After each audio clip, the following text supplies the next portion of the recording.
Alright, hello everyone, it's Happy, and today we're going to be talking about the best super heavy in-game, and it would be the 60 TP in my opinion. Why is this a super heavy?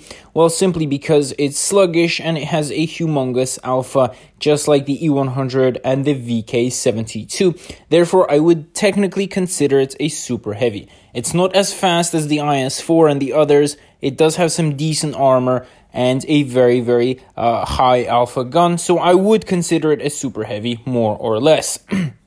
And in my opinion, of course, we're going to be playing a live game while I talk about this tank in more or less depth. You guys saw the equipment, the consumables, blah blah blah.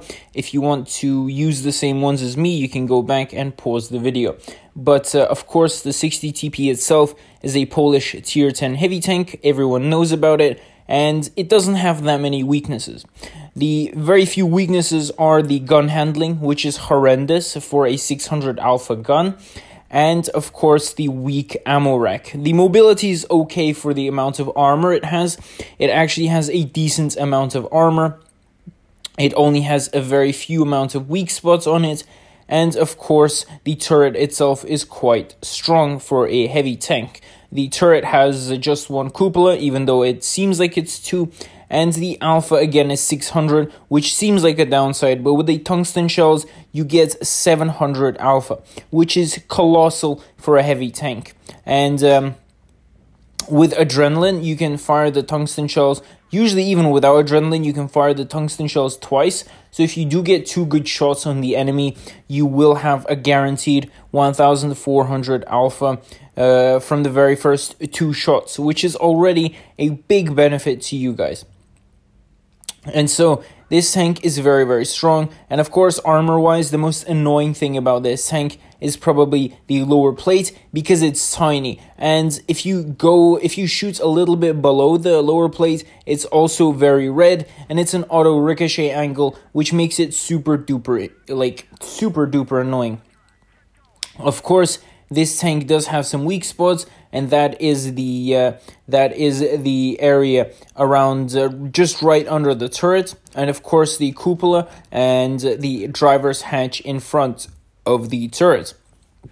The sides of the tank are more or less weak compared to the E100, but you can still more or less side scrape with it. It's not that easy to penetrate the sides simply from the fact, by shooting the tracks. This is not an E5 or an E3. This has very good sides if you're trying to side scrape, but again, that weak spot just under the turret would be the biggest hindrance to side scraping. This tank isn't as good as it is in World of Tanks PC, I think, simply because of the ammo rack. The ammo rack problem is huge, and you are bound to get ammo racked. I was thinking, when I was playing this tank, I was thinking, yeah, I'll never get ammo racked. And what do you think happened after 10-20 games? I got freaking ammo racked, and it happened like 4 or 5 times. I've played over 300 games. I think it happened like 5 times, maybe 6 times max. Of course, that is a small number, but if it's just the start of the game and you're dying with 0 damage because of an ammo rack, it's going to seriously hurt your stats. So these were the positives and negatives, but in comparison to the other heavies, it's more mobile, it has a little bit of armor here and there, and overall, it is the best super heavy. So with that, Happy is out, and I'll see you guys next.